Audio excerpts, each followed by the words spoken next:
Hello, everybody. It's John Pollock, joined by Eric Marcotte, where we are coming off UFC 309, the return to Madison Square Garden,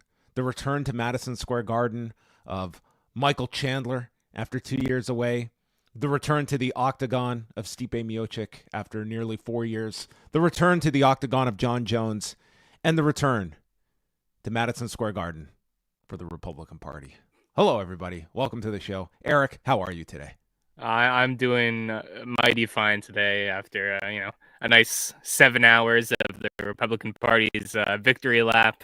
Don't you feel patriotic today? I mean, don't we feel like proud Americans after watching that commercial throughout most of the night? But yeah, somehow we have if I shifted. didn't before, Michael Chandler's post-fight interview just did it for me. It got me there. Well, no one wants to hear about politics in sport. They don't want to hear us talk about any of that. So, like, how dare we? What a weekend it was in combat sports. We had UFC 309, and kicking the weekend off was another big return of Mike Tyson into the ring at the age of 58. In God knows what physical condition until he alerted us on Saturday of the man nearly dying over the summer. And Texas taking a look, I'm sure at his medicals, finding, with great scrutiny, believing, yeah, you know what, we feel confident, in the spirit of sanctioning Dada 5000 to fight a number of years ago.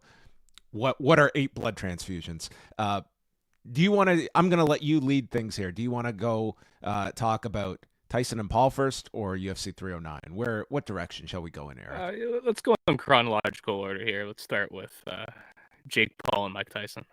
So, Eric, I know you are a bona fide fight connoisseur. Tell me, were you just enamored by the circus spectacle of this? And by Friday afternoon, were you anticipating, what am I going to see tonight? Where was your interest level for this card on Netflix? My interest level was just beyond zero. I had absolutely zero interest in this fight, and it shocked me. I was about to say it shocked me that people did, but I think we've seen that if you put the right person with Jake Paul, people are into it, and Mike Tyson is definitely the right person to capture that audience. I think. I mean, I don't even know where you want to start with this. I was shocked. I want to know, first of all, shock at the result. I mean, I think there are multiple ways in which people are going to view this. In terms of a live event, you have to look at this like this was enormous. They have announced. We will see if this number holds up to scrutiny. But 72,300, and I mean visually, this looked full by the time this main event began, surpassing a gate of $18 million according to Netflix and Most Valuable Promotions. I think in that sense, like this did strike a nerve with the public that were very interested in this fight, that I think it did cross over, and the fact that it being on Netflix just led to so much accessibility. But I think coming... Go ahead. Go ahead. I genuinely can't recall the last time so many people were talking about a fight, to be honest with you. Maybe like Floyd Mayweather and Conor McGregor, or Floyd Mayweather and Manny Pacquiao. That's the level of interest I think this captured, especially among people who don't care about fighting or haven't cared about fighting for 30 years. I think this, the prospect of seeing Mike Tyson come out to fight this annoying YouTube guy in their minds was exactly the type of audience that Netflix was able to get in massive numbers here. And that ended up being the central issue, was the mass numbers that were trying to access this. So I had got home like Friday night. I had gone to the Raptors game. I came home and I'm tuning in, and this is before the Amanda Serrano Katie Taylor fight, and I'm planning to watch that and then the main event. And that is from the jump, the streaming issues that I encountered, where it was just, if I could get the stream going, it was heavily pixelated and going in slow motion. And if I tried to fast forward my feed up to the live stream, boom, it crashed without fail. I'm talking probably 15 to 20 times it crashed on me throughout the next hour or so. and I'm switching devices. I'm going from my computer to my TV. Finally, on my phone, which was not great either. I would say the last half of the Tyson Paul fight, that was the uninterrupted portion that I had. But it was a nightmare to get this streaming. And I'm not one to complain about streaming issues if it's like a relatively small thing. But this was the dominant discussion all night long, and coming out of it was the capacity for Netflix to put on such an event of this magnitude and just buckled under the pressure. Now, did you experience a lot of streaming issues on Friday night? No, I went back to watch it after the fact. Smart. Can you still hear me? Sorry, Yes. having a bit of technical difficulties here. All right, that's fine then. Yeah, I went back to watch it after the fact. It it didn't feel like a must-watch live viewing for me personally. I mean, yeah, keep in mind that Mike Tyson's pretty much entire career ended before I was in elementary school. Okay, so he's not exactly like this big nostalgic figure for me. You came up in the Kevin McBride era of his career by 2005. Very much so, and he's a huge celebrity. Don't get me wrong. It's just I don't think I had any false ideas of how this fight would play out. No, I can't say that there was much intrigue for me in terms of the actual fight or who was going to be winning this fight, but like I was genuinely interested to see Netflix pulling off this production and ultimately what this was going to. Like, to me, the story of this was Netflix more than it was even Mike Tyson coming out of retirement. I will say, much like we saw a couple of years ago, Eryk, when Triller did the pay-per-view with Tyson and Roy Jones Jr., and it was sort of the same premise of this, like, can you believe these two guys are fighting? And that did a surprisingly great number on pay-per-view. This did an enormous audience. It does tell me that there is an appeal to Mike Tyson that few have ever had when it comes to combat sports, that there is just such an intrigue in this guy and this highlight reel, no matter how many decades old, that people will look back upon and just think this guy can land that punch. And you watch that preview that they put up on Netflix, the 3-episode series, like, this is just a super compelling figure in sports, and that crosses over, and it did on Friday night. Like, this was very, like, Jake Paul is not killing it on pay-per-view unless he has a Mike Tyson opposite him, and this was a gigantic success from that perspective. I think you would have had a lot more outrage if people were spending $60-$70 on this pay-per-view, but you still, to me, it was like the streaming issues were the story of this night. Yeah, and going back to your earlier fact, I think Mike Tyson is just someone who's really captured adults of a certain age group here. I mean, when I talk to a lot of very casual boxing or MMA combat sports fans, if you talk to some of these people and they'll just say, yeah, Mike Tyson is the greatest boxer of all time. A lot of people will say that. Now, if you talk to someone who has a stronger knowledge about the history of boxing, Mike Tyson's not on everyone's top 10 heavyweights of all time list, but to that casual audience, he has such a. He might have the greatest highlight reel of any boxer. Definitely in that conversation. And in 2024, he has a name that I think is only perhaps eclipsed by maybe Muhammad Ali. That's the level of fame that we're talking about here, and it's still cashing in to this day. And by the end of this, I mean, if you didn't see the fight, I mean, this was just like Mike Tyson was never in this fight in any competitive sense. He landed, I think the final number was 19 punches. This was over 8 2-minute rounds. And I mean, the focus has been on Jake Paul. Did Jake Paul just not turn up the gas on Mike Tyson? Was Jake Paul capable of even going that? I can't say this was a emphatic quote unquote victory for Jake Paul either, because I can't say like there's a whole lot of interest I have in Jake Paul after this fight, but there will be interest for whatever Jake Paul's next fight. The frightening aspect was after all of this and we got to the finish line and Ariel Helwani asking Mike Tyson if this is it for him, and this man is hardly shutting the door, and already throwing his promotional muscle into the idea of fighting Logan Paul right there in the ring. I mean, I will.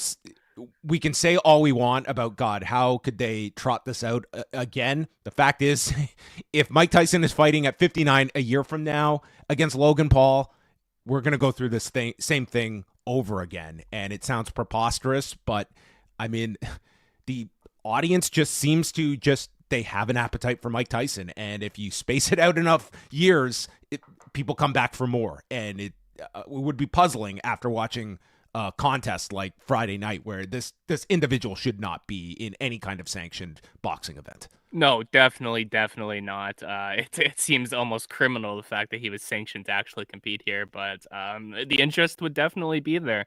And I do think a big part of that is playing him against the right opponent, someone like Logan Paul, where you can convince people that Mike Tyson's just going to go in there and knock him out. Like, I think back to the Evander Holyfield comeback fight against Vitor Belfort, which is the definition of the wrong opponent, right? Someone who's, you're not going to get a ton of buys, and he's probably going to horribly hurt the person.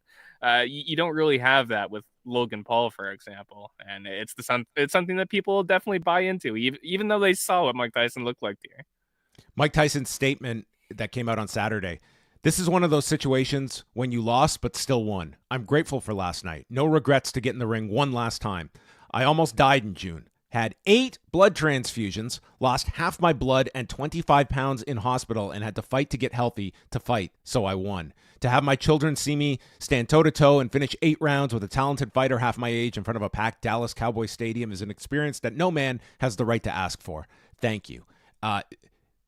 If accurate, this is absolutely insane and just so egregious, even by the standards of the commission in Texas, that this individual was allowed to fight and nearly dying, which, I mean, it was very carefully handled when this occurred over the summer and the fight got delayed, this hospitalization. And then we got more of a glimpse into it in the Countdown series on Netflix, that this man was defecating tar, as he described it, and was asking the physicians at the hospital if he was going to live and not being given a clear answer. I mean, it's puzzling, but at the same time, I mean, essentially, if you have a pulse, and even if not, there's a fair shot that you could fight in Texas. Oh, 100%. And if Texas won't do it, someone else will. You could always fight if you go to the right place. And I think there's a lot of commissions that are going to be completely willing to get Mike Tyson in there for that big payday. Last thing on this, what is Netflix's strategy coming out of this? Like, yes, you certainly have a customer base that I think left pretty unsatisfied because there was such a widespread amount of the streaming issues. I don't think that's a killer, though. Like, we are talking about Netflix here. Their next big undertaking will be the Christmas Day games for the NFL. But like, what is Netflix's strategy specific when it comes to boxing? Will this be a case of, if Jake Paul fights, this might be something of interest to Netflix? Do you see them having a larger appetite for boxing, or even revisiting if there's only so many fights of this kind of magnitude that come along? It's not like this is going to happen in any kind of frequency. Exactly that. I can say with near certainty that we will see Netflix do another boxing event at some point. Should we expect them to be frequent or consistent? No, I don't think so. It's going to be when you have something like this, like a Mike Tyson comeback fight, where you can really get that subscriber count up. I think that aside, I don't know if you're going to see Netflix just doing casual Dana White Contender Series boxing cards out there. Okay, I think they're going to go for the big ones if they can get them, and if they can't get them, they don't care. They're just going to do something else. Well, there are our thoughts on Friday's, however you want to describe it, debacle, groundswell moment for Jake Paul fans. It was a huge spectacle, and you cannot deny that this became a very massive event, which is ultimately what Netflix is aiming for. But I did find it hilarious in their press release to tout the amount of social activity on Friday night, because all social activity I saw on Friday night, it was it reminded me of the time that they were promoting on a WWE Crown Jewel show that Hulk Hogan is trending on Twitter. And if you saw what Hulk Hogan was trending for in his first appearance back in WWE on a Saudi Arabia show, I don't know if that was as much something you want to be patting yourself on the back for, but there you go. Jake Paul, he improves to 11-1. So look out, Canelo. He's coming for you. Is that his actual record at this point? 11-1? He's 11-1, if I'm not mistaken. There's been 12 of these things. Oh my God, time is just flying. From Nate Robinson to Mike Tyson. Oh my God, Nate Robinson. how many people have the resume that's filtered with 2 Tyron Woodley fights, Anderson Silva, Nick Diaz, Tommy Fury, Ben Askren, of course. It's quite the resume, but we will see. I do think Jake Paul makes a whole lot more sense on not a free streaming service, but you understand, away from pay-per-view. Like, I don't think there's an audience in mass that is willing to pay for Jake Paul fights, especially when you don't have an A-side like a Mike Tyson. They will just stream these fights if they're so interested. But on a Netflix, I mean, this is the kind of fighter that I see Netflix wanting to be attached to, because he does go outside of that bubble that Netflix is trying to, like, I don't think Netflix wants to get into the boxing business. They want to get into the spectacle business, and that's what Jake Paul brings to you. Definitely. And that is enough on Mike Tyson and Jake Paul for one day. On to UFC 309, the return to Madison Square Garden, an announced attendance 20,200 and gate of $16.7 million. Probably because they gave up like a dozen seats to half the administration that's coming in just a couple of months. And this was all centered around the return of Jon Jones, making his long-awaited return against a man with an even longer departure from the UFC, Stipe Miocic, who... If ever you wanted to emphasize the age of Stipe Miocic, it was when they noted at the beginning of the fight that Stipe Miocic has not fought in front of an arena crowd since August of 2019. Yes, the last time we saw him getting blitzed by Francis Ngannou was in the Apex, which this man has not been around this many people in 5 years, Eryk. Oh man, if you want like a bit of a morbid one that I saw keep flowing around is that Anthony Rumble Johnson has won a fight more recently than Stipe Miocic. Yeah, I mean, this was one where, I mean, the odds were extremely long. I didn't discount that Stipe Miocic. I mean, this is still a guy. This was an impossible performance to predict, because you have nothing to base it upon. The only factor you can look at is Stipe Miocic is now 42 coming into this fight against the greatest fighter of all time in most people's estimation. And with Jones, you know, we've been limited to one very brief fight with Cyril Gahn in terms of his heavyweight resume. But this week, it was all the discussion ended up being on Tom Aspinall, and is going to be the same conversation coming out of this fight. This was one where, I mean, just from all sides, we are going to deliver this Jones-Miocic fight, even if we have to delay it by a year. And finally, we get here. What was it worth the journey towards this fight that was to determine the greatest heavyweight of all time, Eryk? Francis Ngannou.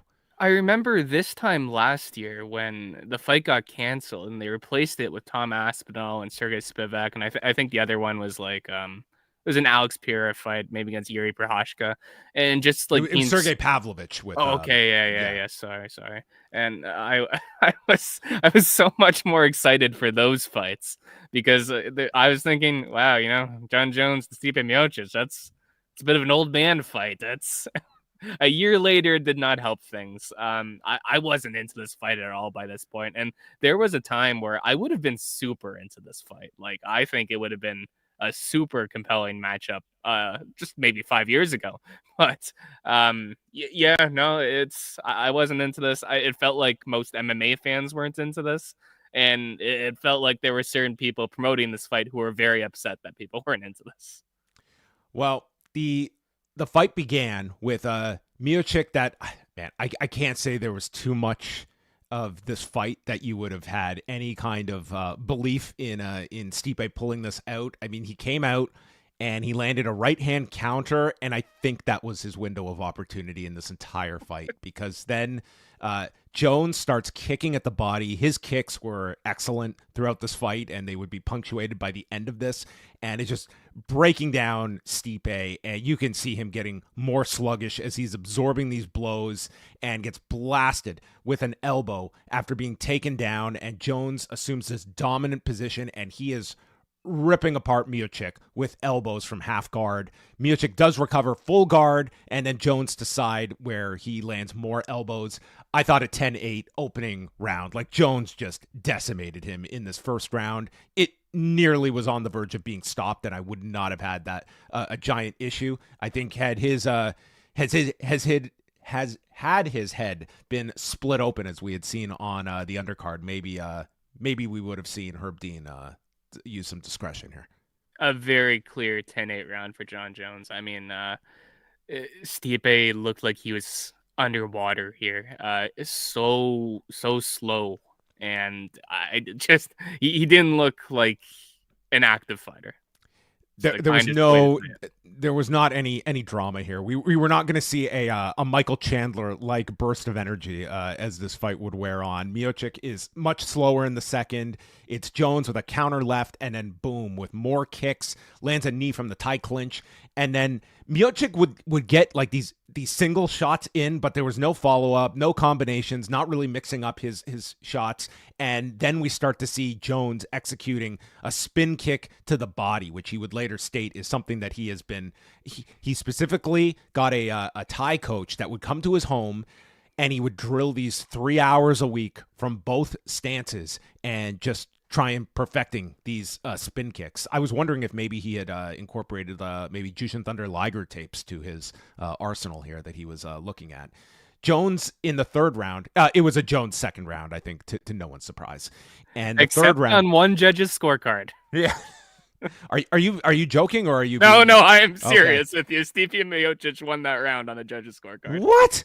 Yeah. That's insane. I did not even have the thought to look at scorecards after this to see that someone scored this round for Miocic. I have no idea. The third round, Jones is jabbing away, and then Jones rocks him. He uses a left jab to set up this right hand that lands as clean as can be. Miocic's head got snapped back to Ohio, and they clinch, lands a shoulder strike on the break, and then he goes back to his jabs, lands with a clean left, and then with Miocic's back towards the cage, Jones executes the nastiest looking spin kick that looked like Stipe's ribs were just sent into dust, and he just plummets to the mat and gets finished with strikes at 4:29 of the third round as Jon Jones an emphatic win to improve to 28-1 with one no contest, courtesy of Daniel Cormier, the rematch. And that is it. Jon Jones looked fantastic in this fight, is the best way I can summarize it. Minus that shaky second round, according to one judge. See, I don't even know if I fully agree with you on that one. When I was watching Jon Jones, I thought he looked much better than Stipe Miocic, but even I was kind of looking at Jon where he seemed a bit slow. He was having trouble getting out of the way of some really slow combinations from Miocic, who was landing whenever he just took a step forward, and then he would give up when Jon just started running the other way. I thought this was an old man fight. I thought this was a sad old man fight, and Jones was just the better of the two, but by a lot, don't get me wrong. But I did not enjoy this at all. I just thought it was very sad.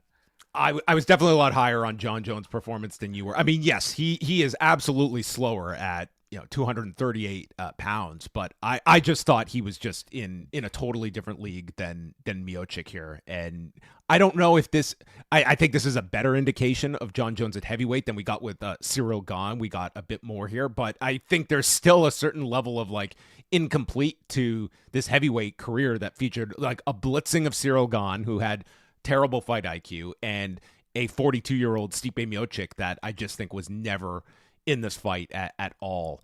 But Jon Jones gets the victory at 4:29 of the third round. And afterwards, he is indicating that he will, he said a lot more in the post-fight press conference than he did in the cage with Joe Rogan, where he was more concerned about landing his Donald Trump dance than he was about talking about any future fights. But he made it very clear in the press conference afterwards he wants Alex Pereira, and if he were to fight with Tom Aspinall, he wants, quote, fuck you money, that it wouldn't even matter if he won or lost. Doesn't care for Tom Aspinall because Tom Aspinall has made some T-shirts. Okay. And that is his conclusion on Tom Aspinall. But he's willing to fight whenever Dana White wants him to, but he very much wants the Alex Pereira fight. And then we go to Stipe Miocic. And Stipe, is this the end for you? Oh, yeah, I'm done. That was it. Like the most Stipe Miocic retirement announcement you could ever envision. This was it. I mean, this guy was... This guy was, check, please. I'm out of here. This was the most fitting end to Stipe Miocic possible. He's given the mic for half a second. Hey, Stipe, do you think this is it? Yep. Thank God. And then he leaves. And I'm sure we will never hear from him again. I think that we may never see him again. I don't even know if he shows. Probably it. Like, he is known at times to be in the crowd for some of these events. I don't know if we'll ever see him at an event. Maybe he does a Hall of Fame thing, but yeah, this is we talk about how fast the fan base moves on from the next generation of stars, and I think Stipe will be more than happy to just fade into the memories of those that were around for this time period, because I do not see this man. I do not see this man launching his own podcast. Is my prediction. No, I don't think that's in the cards for one Stipe Miocic. I've always been very entertained by his complete disinterest in doing any media, really. Where and what do you want to see Jon Jones do next? Because he has the options on the table that he has presented are pay me so much money that I can't say no to fighting Tom Aspinall, Alex Pereira, which is his preferred choice. And the third being that he's not even dismissing, like he would be more than happy to walk away on this kind of a note, because it was the finish and getting to fight in front of the president that were enough for him to call this a career. Honestly, I think this would be a really good retirement for Jon Jones. Now, I fully expect him to come back and fight again, but he's 37 years old. He's had some serious surgeries, and like I said, I didn't think he looked spectacular here. I think this was a great finish for Jones himself to just be like, okay, I went in there, I won and defended the heavyweight title against a huge name in Stipe Miocic, and a fine retirement. If he is fighting again, I would love to see the Aspinall fight. I think that's the one most people are interested in, and I think intentional or unintentional, it's always tough to say with Mr. Jones, but I think he's done a great job of building the fight up. So if he's so adamant about the Alex Pereira fight and it's just an easier fight to make, do you just bite the bullet if you're the UFC and just put this fight on with Pereira? No one is going to be. Yes, there will be the initial outrage that he's not fighting Tom Aspinall, but that's still a huge fight. And do you just bite the bullet and go with that fight and you crown Tom Aspinall your undisputed champion? Honestly, just from the promoter's standpoint, I would look at Alex Pereira as someone who's probably a bigger star than Jon Jones right now, but someone who would probably lose very decisively if he were to fight Jon Jones. Mm-hmm. I wouldn't go anywhere near that fight. Yeah, I mean, if you're not getting the big unification match with Tom Aspinall, and you're looking at Jon Jones, who could be one fight away from retiring, and we're going to have him very realistically have a chance to defeat one of our, if not biggest star, in Alex Pereira. It's a very pro Jon Jones side of the negotiation if he were to carve that out for himself. I think you make it worth his while to do this Tom Aspinall fight that it seems everybody is clamoring for. And just strategically for the UFC, I think it's a more preferred fight than Alex Pereira, who I don't think he would be favored against Jon Jones. No, not at all. I don't see any version of that fight playing out where Jones doesn't just take him down and do a lot of damage. Next was the rematch between Michael Chandler and Charles Oliveira, 5 rounds at lightweight, a rematch from UFC 261, if I'm not mistaken, back in May of 2021, a fight that Michael Chandler looked great for the first round and then got blitzed and finished in the second. This one going the full 5 rounds, and I will say I thought a spectacular performance from Charles Oliveira. We will remain to see if Eryk was in agreement with me or not on that performance. But man, this was Charles Oliveira just making it his fight. This guy was so calm coming out, and then starts with a double leg and trips Chandler and takes him down and just gets on top of him for the whole rest of the round. And Chandler is totally mitigated on his back. I mean, he just can't do anything in this first round. The second we go in, and Oliveira rocks him with this right, and Chandler starts to retreat. Like, he's literally running away from Oliveira, who lands another right, then throws a head kick, and Chandler leaps at him with this left, and he's throwing these power shots, but gets taken down, and Oliveira mounts him and starts destroying him with elbows and just dominates this round. This was on the border for me of being a 10-8. I went 10-9 for Oliveira. The third round, not so much. I thought this crossed the threshold for a 10-8 round because it's Oliveira that is early on nails this nasty right uppercut and its jumping knee. He ends up powering Chandler to the ground, gets the body triangle, and he's trying for this neck crank as Chandler escapes, but he is totally just submerged in Charles Oliveira throughout the round. Into the fourth we go, another round here for Charles Oliveira as he gets the back, takes him down by the fence, and he's trying for the choke without his hooks in, and then gets the body triangle applied before the end of the round. So Oliveira well ahead on the scorecards. Was the same judge that gave Miocic round 2 present in this fight, Eryk? You know what? I don't think so. I think this was about as cut and dry as it gets. Okay. I don't think I would have said the same thing about the main event, to be fair. I'm hoping no one had it 2-2 going into this fifth round. But the fifth round is where Chandler does look his best because he cracks Charles Oliveira with a right hand and follows up with 2 big shots, and Oliveira is shooting for the takedown, and Chandler stops him, nails him with these huge shots, many to the back of the head, which have not been legalized, along with the 12-6 elbows. But you know what? We were having a wide discretion here exercised by Keith Peterson. Chandler ends up in the guard and eventually lets Oliveira back up to his feet because this is Chandler's best path to victory because he needs a finish. He lands with the left hand, and Oliveira takes the back, gets him down, and in the end, Chandler has Oliveira in a backpack position, gets up to his feet, slams him down, which was only going to make this a worse position for him, but it was crowd pleasing. Then this guy powers himself up a second time to his feet. Like, this is ungodly power to be showing this late in a 25-minute fight. 24th minute of the fight. My God.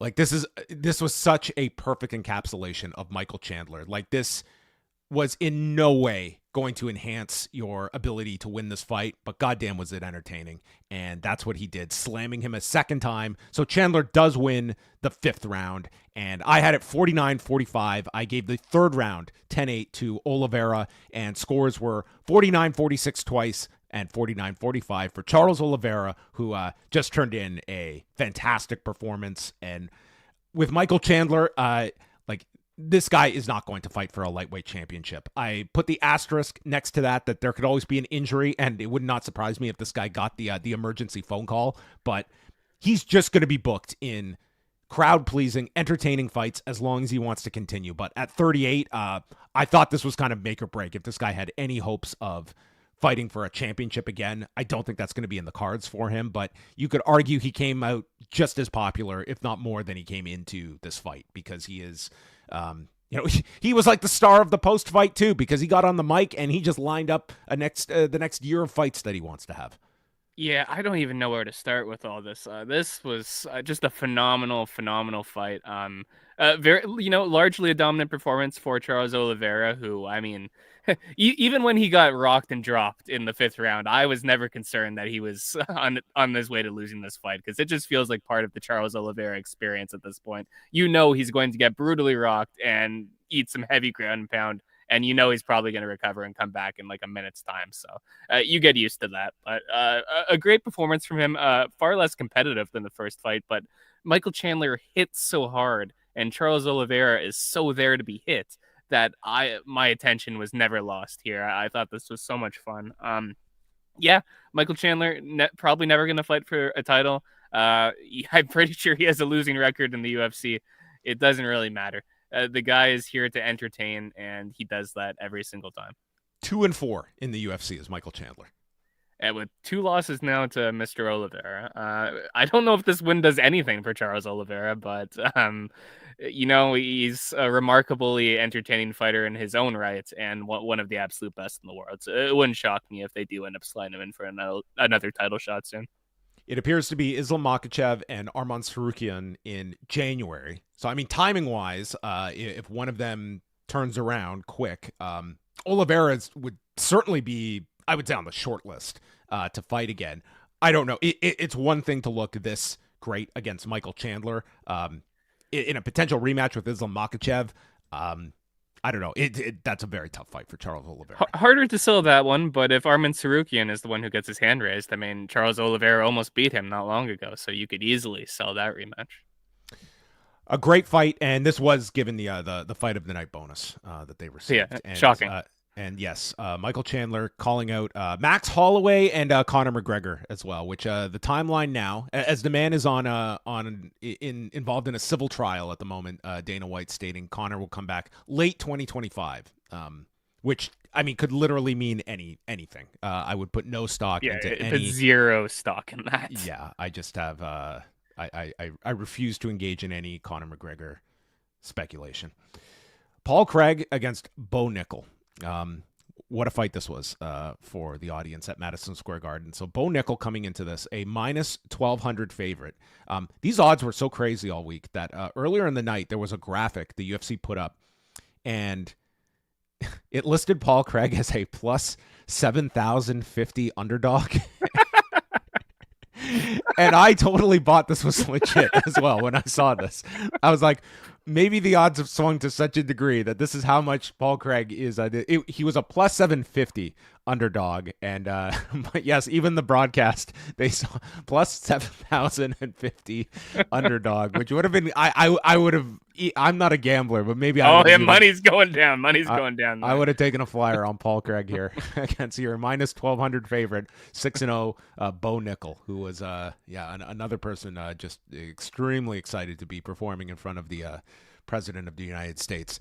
So, I mean, this fight, and in particular, Bo Nickal, received a lot of scrutiny. I'm curious to hear what Eryk thought about this. The first round was an exceptionally close one. Like, Nickal was shifting stances, going for the body, and aiming with low kicks. And then you would have Paul Craig that would be getting through with his right hand, and Nickal firing back at the end of the round. The second round, a better one for Bo Nickal, at least a clearer one, I thought, for him. He cracked him with a left hand as they're entering the final minute, and Paul Craig ends up utilizing his jab that got through, and then Craig is kicking away at the arms of Bo Nickal, and they're starting to discolor the arms. Nickal lands another left and then lands one more at the horn. And then we go into the third round, and this is where the crowd starts chanting overrated at Bo Nickal, who continues forward, nails him with this overhand left that stuns and cuts Paul Craig. It's the most significant shot of the entire fight. But between the chance of overrated was a crowd that was heavily booing this performance by Bo Nickal. And in the end, Bo Nickal wins by unanimous decision against Paul Craig, former light heavyweight Paul Craig. I was not as down on Bo Nickal's performance as many people were. I can see a certain pumping of the brakes when we were hearing Bo Nickal being thrown out for fighting like top 5 guys at middleweight, fighting Khamzat Chimaev, much less a title fight. But for a guy that this was his 7th pro fight, he got 15 minutes in against a converted light heavyweight. I thought his performance was totally respectable. I was not as down on this fight as many people were, but this was not a barn burner either. I thought from an individual standpoint, his performance was fine. He got to clock in some time against a veteran here in Paul Craig, work on his striking, which obviously isn't as refined as his wrestling. He got a lot of valuable tape out of this, going 15 minutes, and for your 7th pro fight, Paul Craig is a really quality opponent, and Bo Nickal won 15 minutes without you needing any wrestling, not needing any of his specialty in this either. He won this fight striking. Definitely. I think this is definitely going to be a positive for his career in the long run. At the same time, I can tell you, with like about 2 minutes and 30 seconds left in the final round, I was drafting up how I was going to tell you that I don't like MMA anymore, and I didn't want to do podcasts, but I I never want to see a 15-minute Paul Craig striking match, okay? Especially on one of the biggest pay-per-views of the year. The fight preceding this did nothing to increase my enjoyment of this one. we'll get to Karine Silva. I just wanted to teleport Charles Oliveira and Michael Chandler into the octagon. Well, in some ways, I think this is the best outcome for Bo Nickal in that he won the fight. He got his 15 minutes in there with Paul Craig, but it was enough that I don't see them like just like if he came out and blitzed Paul Craig, the amount of expectation for where he would be booked next at middleweight is probably not where he should be. Like they are not slow rolling Bo Nickal, but they're also not throwing him into the deep end. And I think that's probably long term the best for Bo Nickal that could use some more fights along this pathway before he is sent in against the real killers of the division. Oh yeah, if he just went in there and knocked out Paul Craig in 30 seconds, he'd be fighting Israel Adesanya in like 2 months. Okay, Yeah. so I think this was definitely good for him in every conceivable way. Honestly, Eryk's fight of the night was the women's flyweight bout between ninth-ranked Viviane Araújo and Karine Silva, who was a minus 300 favorite. And first round, Silva is landing these looping strikes, but a lot of movement by Araújo getting out of the pocket. And then a left hand lands for Silva, and she follows with a right in the last minute, the best strikes of this round. Second round, Araújo's nose has somehow been just shattered open here, so she's got like blood all over her face. Silva lands with a front kick and cracks her with multiple rights, and then it's Araújo who is just grabbing the fence to avoid the takedown. A lot of fence grabbing on this particular night. Silva gets the body lock takedown, and then Araújo threatens with the armbar. Silva defends, gets the side control, and tried unsuccessfully with a Darce. After 2 rounds, how had you scored this fight, and were you still awake? Yeah, I was staying in there. I think I was like the one person who saw both of the first 2 rounds for Silva. I just thought she was No, you weren't. I scored the first 2 for Silva. Hey, John, how's it going? That's great. Okay, yeah, I thought she was. I didn't even think it was all that close. Like I was kind of blown away afterwards. I feel better now. I feel a lot better now. I just thought she was landing way heavier shots and was a bit surprised that Araújo got her arm raised. I'm not saying these rounds were blowouts, but I thought they were fairly straightforward to score. Yeah. I had Silva winning both these rounds. So the third round, I mean, I don't know what happened to Karine Silva in between rounds 2 and 3, but all of a sudden she was Antonio Inoki for 5 minutes in this round, just flopping to her back, just had nothing left. And Araújo is waving her up. Mark Goddard is standing her up. Like she just would not engage. And that just gave free reign for Rogan and Cormier to just go out. Like, what does it say about her conditioning, much less fighting for a title in the future? I mean, they just destroyed Karine Silva for these final 5 minutes. At the end, I'm like, okay, awful third round for Silva, but it's a 29-28 win for her. No, all 3 judges went 29-28 for Viviane Araújo, and I was very surprised. This was for all the times that we look at the judging, I thought tonight's card, there were some close fights and such. I thought the judges like nailed it on this night, this being the one exception. Round 2, Stipe Miocic. Okay, I did not know that until you informed me about 20 minutes ago of that. That's insane. That is the most egregious score turned in tonight that I'm aware of. Like that is insane beyond this fight. No, I agree. I thought the judging was fine on this card, but yeah, I was with you. I saw this one for Silva. I mean, I just thought she did the better work throughout the first 2 rounds. I suppose they gave it to Araújo the second round based on her submission attempts, but it wasn't as though Silva didn't have any submission attempts of her own in that round. Plus, I thought she did more damage. So, I mean, I thought it was fairly clear, but I'm not going to lie to you also. Like, I don't care. I don't care at all. Let's just say that Dana White spoke to the media for 36 minutes afterwards, and the name Viviane Araújo never came up, nor Karine Silva. So I don't know what that tells you about a main card fight on this pay-per-view, but it happened, and Araújo won, and we moved on. Mauricio Ruffy versus Hamish Llontop. Don't call him James.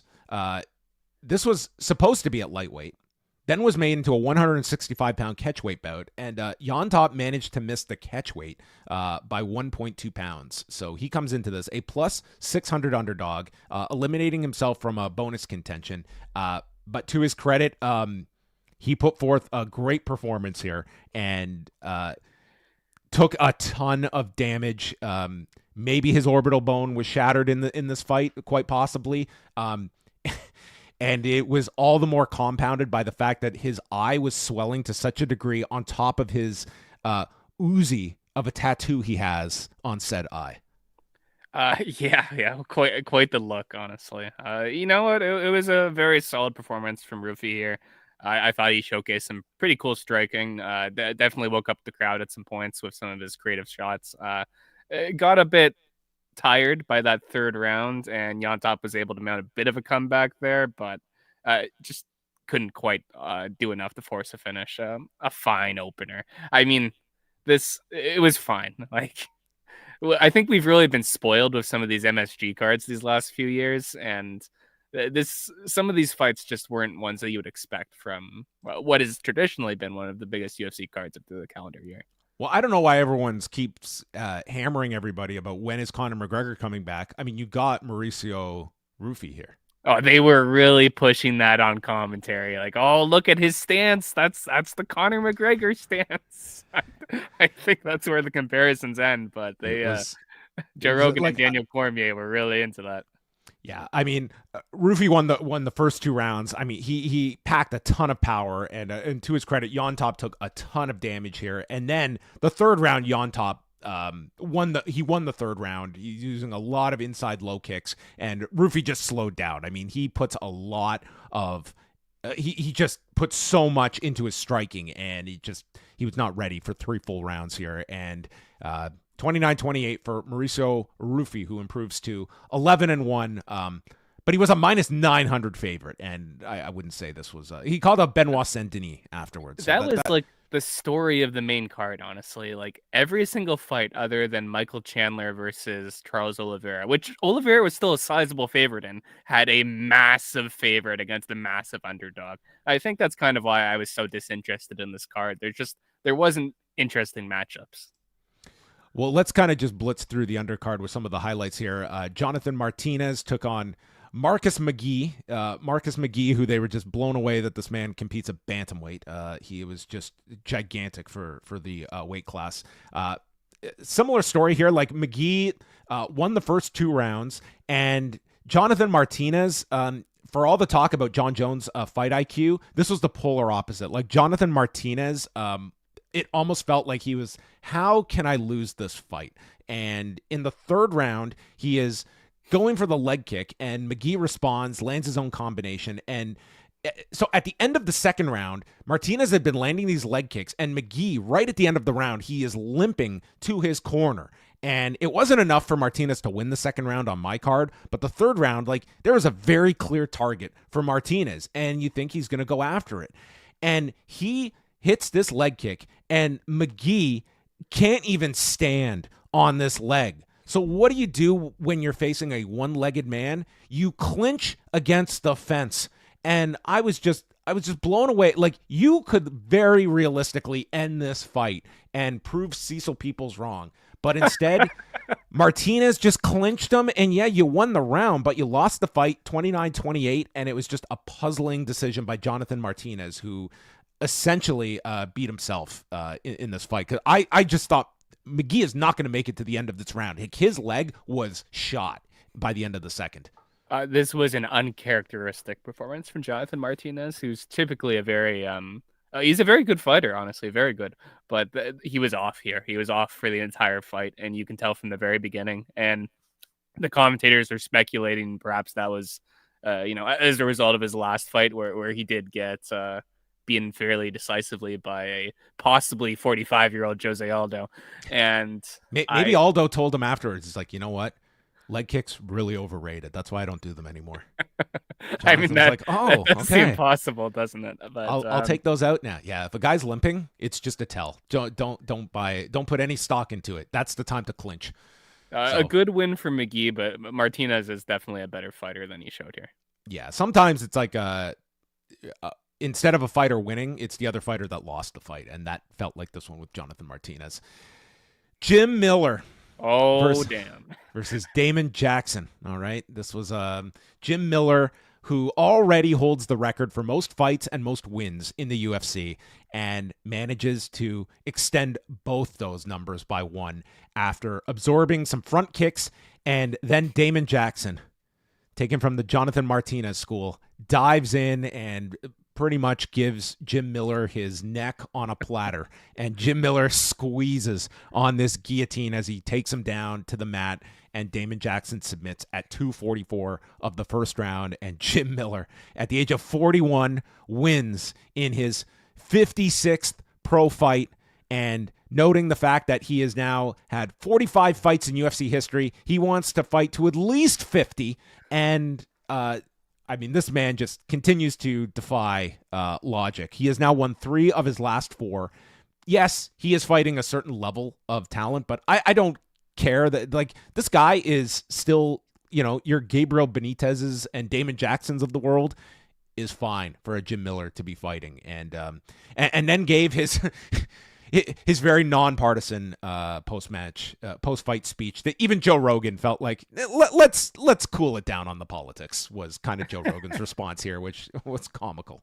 This was just, it's remarkable to see Jim Miller still coming out here and getting wins this deep into his career. And like you said, it's at a level, but they're not layups either. It's not like at all. Like, they're not not picking guys out of the regional scene for him to get wins on. These are like legitimate UFC level guys who he's still going in there and he's beating on a fairly consistent basis. A really impressive win for Jim Miller. And I think it's fitting that Jim Miller and Charles Oliveira both picked up wins here on the same card, because those are the two men who are competing for basically every single promotional record. And then Damon Jackson also retired after this fight, and Damon and Stipe declined an interview as well, which, I mean, maybe Stipe was watching this like, wait, I can decline an interview? David Onama against Roberto Romero. This was a very late acceptance of this fight by Roberto Romero, who stepped in just this past week. I think he only got into New York, they mentioned, on Thursday, and represents Team Oyama. So we had Oyama versus Onama in this fight, Eryk. Yes, very well done. Okay. Listen, Roberto Romero, he came out, he looked tremendous in this first round. I mean, this guy was putting a ton of pressure on Onama, and Onama threatened with an anaconda, but lost it on the feet, and Romero gets back on target, had a lot of success with his right hand, and then it's Onama returning fire and put Romero onto the mat and ended with a flurry. It was a great end to the round for Onama, but I thought that Romero still squeaked by. This was an excellent round in the first. Yeah, if not for Chandler Oliveira, I think this was well on its way to winning fight of the night. And just say, when I spoke earlier about some of like the wide odds on this one, Onama was a minus 1350 favorite. Like, this was not expected to be a competitive fight at all. At the same token, why was he a minus 1350 favorite? I'm not sure. Those were wild odds. Well, I didn't think he won the first round. Like, he made it close, but I thought Romero won the first. The second, Onama gets hit with a spinning elbow, and he's placed on his back, and then Romero gets put on his back, and Onama enters his guard, and Onama ends up winning with just after landing this solid left hook early on, and turns things around. And the third, he increases his combinations, worked with the jab, and then Romero just seemed to tire by the first round, which I think was evident in some of these, like, especially lighter weight fights where you see guys take it on such short notice. Is like, you can have a good round, but man, he put a lot into that first, and I think the after effects really kind of showed themselves in round 3. Onama takes him against the fence, mounted him, and then works in the guard and landed some very big elbows and hammer fists at the end. David Onama wins by unanimous decision. All 3 judges gave all 3 rounds to him, which the first was close. I did have it 29-28 for Onama, but he gets a win, but hardly a blowout as these odds might have thought. I had the exact same scorecard as you, and it was a really fun fight. I think a very good showing for Roberto Romero, considering the circumstances here. You can't say fun fight without mentioning Marcin Tybura, one of Eryk's favorites, of his favorite cottage industry of MMA, that being non-title heavyweight MMA. And he was taking on Jhonata Diniz, undefeated fighter, and much closer odds. So I'm sure you were very excited about this because Tybura coming off another one of your favorites, a submission loss to Sergey Spivak back in August. So Diniz throws a head kick early on and stuns Tybura, who comes back with a left hand and gets on top of him. And Tybura's grabbing at the wrist, then sweeps him, but eats hammer fists in the process. And then Tybura gets on top of him and just starts unloading elbows as he gets to mount. This was not a good time for Diniz, and the violence continued in the second. They trade on their feet, and Tybura takes him down into half guard. And you have never seen a man give less resistance to a man mounting him than Diniz, who just had no idea of how to defend. And Tybura starts pounding him with these elbows, and his head explodes. I'm not even using hyperbole here. His head was just so damaged. This was a 10-8 round, and such that the doctor stopped this fight in between rounds, and Marcin Tybura gets the win by TKO. Do we have a left field choice for Jon Jones after this victory by Marcin Tybura, now 26-9? Listen, Marcin Tybura would have given him a better fight than Stipe Miocic did. I'll give him that much, which is the most depressing thing I've ever said. Marcin Tybura, man, this guy is just... He showed up 8 years ago, and he's fought like 21 times since then, and you know exactly what to expect with this guy, okay? I don't think I've ever predicted a Marcin Tybura fight wrong. You know exactly who he's going to beat and exactly who he's going to lose to. You get exactly what you think you will get with that man, and that's all I can say. That's all I have to say. Ramiz Brahimaj made quick work of McGhee Gall, who was a 500 fighter in the UFC coming into this, losing his fourth fight in a row. Brahimaj, very loose at the beginning. Gall was trying to get his jab going. There was a good clinch here from Brahimaj, and then lands uppercuts and used this left jab to set up a head kick. And then after Gall eats this combo, he tries to throw one of his own, and in response just gets dropped and finished against the fence. 2:55 of the first round. Ramiz Brahimaj gets a performance of the night bonus, and with McGhee Gall losing 4 in a row, which goes all the way back to 2021. This guy missed 2 years of his career. You have to wonder if this is it for McGhee Gall.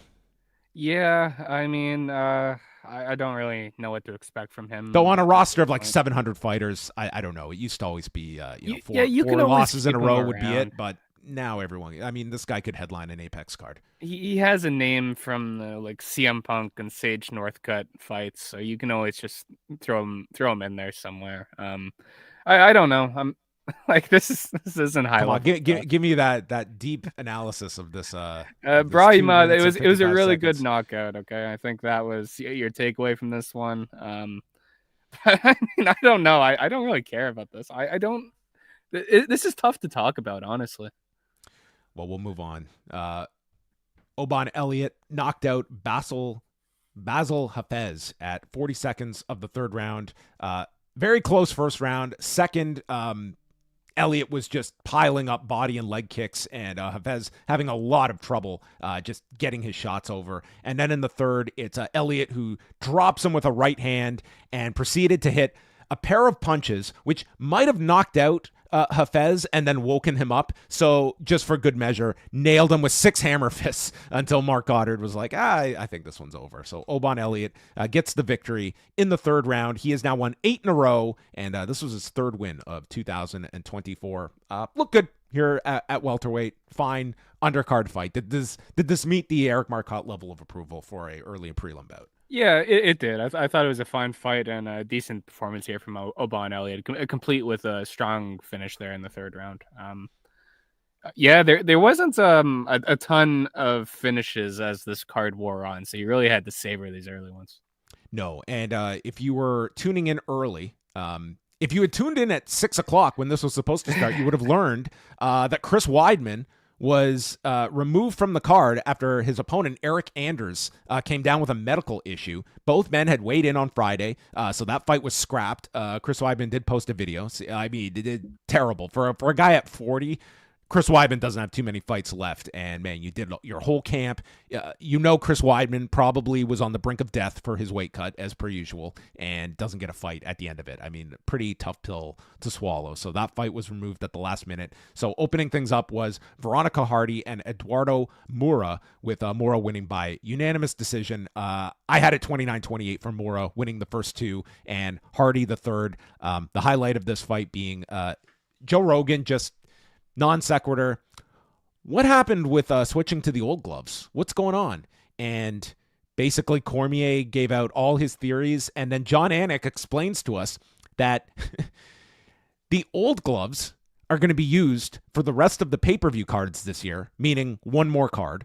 And the fight night cards will incorporate the new gloves, which are now becoming the old gloves, because the old gloves are now becoming the new gloves. And then at the end of the year, we'll make a determining factor on the new gloves versus the old gloves. Thank you, UFC, for making things as clear and simple to process as possible. This actually just like insanity. I mean, what's wrong with these people? Maybe they should just do like one glove on one hand and the other one on the other. I don't know. A tribute to Art Jimerson, perhaps. Yeah. I only have so much real estate in my body to care about certain things. The gloves do not reach the surface of me. I don't care what gloves are used. Let's just do bare knuckle. Moura gets the win. That opened up the card. And that was UFC 309. I think largely built around your top three fights on this card. I would say Chandler and Oliveira, excellent fight. And if you want to also check out the fight between David Onama and Roberto Romero, I thought those were the top two fights of the card. Some good performances, some blasé performances. I wouldn't say this was a thumbs up card overall. It did have the feel, like, for whatever your political leanings aside, like this did have the feel of like a giant event with just the whole spectacle of the night. It's Madison Square Garden. You had half the administration showing up for this, including RFK Jr. I mean, how much bigger could you get here? But there you go. It definitely felt like a big event, a big MMA event. I'm not so sure, but not quite. This did feel closer to a rally by the end of the night. But hey, any night you get Kid Rock in attendance, it's a big one. So there you have it. Eryk, any final thoughts on this card? Was this 7 hours well spent? No, I didn't enjoy this card at all. I didn't think it was particularly interesting. There was a lot of kind of low-level fights that you would expect from, I don't know, an Apex card. I think Michael Chandler and Charles Oliveira did a lot of heavy lifting in terms of quality, and of course the star power of Jon Jones, Stipe Miocic, and Donald Trump, your main eventers. I'm probably never going to think about this card again. That's the kind of concise analysis I always want out of Eryk. Will you be, next weekend, they're in China, in Macau. This is like prime time for you, given your work schedule. It is. 6 a.m. Eastern start time next Saturday with Petr Yan and Devison Figueiredo, which I think is a really great, that's a perfect quality fight night main event. And Yan Xiaonan against Tabitha Ricci, second from the top. Interest may vary the deeper you go on this card, with all due respect to Ozzy Diaz and Carlos Ulberg. But a very solid main event, I would say, coming to China next weekend. Yeah, this is pretty solid. Petr Yan and Figueiredo is, of course, that's a phenomenal main event. But the deeper you go down, I mean, you got like Muslim Salik, obviously. He must be like 40 years old, whatever. He's here. Volkan Ozdemir, Carlos Ulberg. I'm pretty into this. And the next time we're going to be back is after UFC 310, which happens December 7th, the final pay-per-view of the year, T-Mobile Arena in Vegas, headlined, at least as of now, by Alexandra Pantoja, defending the flyweight championship against the debuting Kai Asakura. As well, Shavkat Rakhmonov no longer fighting Bilal Muhammad. Instead, he will have a 5-round contest with Ian Machado Gary. Also being featured on this card, Nick Diaz is out, so Themba Gormbo will be facing Vicente Luque. We have Cyril Gane back, taking on Alexander Volkov. Movsar Evloev against Aljamain Sterling. Nate Landwehr against Duho Choi. And Anthony Smith and Dominic Reyes, sure. Michael Chiesa against Max Griffin. And Clay Guida against Chase Hooper, which is as close to like father versus son as you could envision visually. This is a wacky card, but there's a lot of Kron Gracie and Bryce Mitchell has been added. believe That'll it. be on I the main card. cannot believe it. They said it on the broadcast. Kron Gracie, and I almost fell out of my seat. That's just a name I never thought I'd hear again. Yeah, this guy has had one fight since 2019, and it was a decision loss to Charles Jourdain at UFC 298. I mean, And let me tell you, it was one of those performances where you watched it and you said to yourself, "Yeah, Kron Gracie's never fighting again." So he's back. here we are. He's back. I don't know about you, but I think this is actually this is a decent card. This doesn't have that one fight that is going to be, you know, your the big fight to like carry this promotionally, but in terms of a card, this is an Eric Marcotte card that I think by the end of this card, I think you will be thoroughly entertained. There's a lot of great stuff on this show. If it stays intact, and I say that with 3 weeks to go, this card has been hit with a lot. I have no anger or disappointment that Nick Diaz is off this card. I don't know what is going on with Nick Diaz, but my interest in seeing him fight is zero. Yeah, I'm with you. I'm with you. I see that as an addition by subtraction. I didn't want to see that at all, and I just see a lot of fun matchups on here. Listen, you're not gonna draw a huge pay-per-view amount with Alexander Pantoja and Kaya Sakura headlining. Okay, we can all agree on that, but it's the kind of fight that I'm into. I mean, I think Pantoja might actually fuck him up if I'm being real here, but it remains to be seen. Shavkat Rakhmonov versus Ian Gary is a pretty good fight on short notice there. If there's a single fight here that doesn't really do it for me of your big ones, it's Gane and Volkov, simply because we've already seen that fight and it was extremely one-sided, like one of the most one-sided 5-round fights that you will watch. So I don't really completely understand why they're running that one back in particular, but that aside, really good stuff here. Anytime you can recreate a Apex main event from a fight night from several years ago, you take that opportunity. Okay, fair enough. All right, that's going to wrap things up. So I want to thank everyone for tuning in for our review of UFC 309. Eric Marcotte, the great one, always making time for us once a month for these shows, even when his video is not cooperating with him. But we thank you very much, Eric. We're back on December the 8th, so circle your calendar. Coming up today on the Post Wrestling Cafe, Karen Peterson and Bruce Lord will have a review of Historic Crossover 2. And then tonight, the NWA podcast coming your way with Nate Milton, Chris Ely, Andrew Thompson, and Two Way Ray. So check out all of that over at postwrestling.com. Eric, have you made the navigation to Blue Sky, or are you X till you die? You know what? I need to wait like 2 months, okay? Because I'm looking at that's a good it. wait period, because Yeah. Blue Sky could be the latest flash in the pan. Exactly. I'm looking at this like, is this just going to be like the next Threads, where it's like I don't want to get involved with this. I have an image to maintain of someone who only associates with successful social media platforms. So Yes. Well, I'll wait and see. You're the bandwagon jumper. So anyway, it remains to be seen. All right, that's it for us. Thanks for tuning in, and we will speak with you after UFC 310.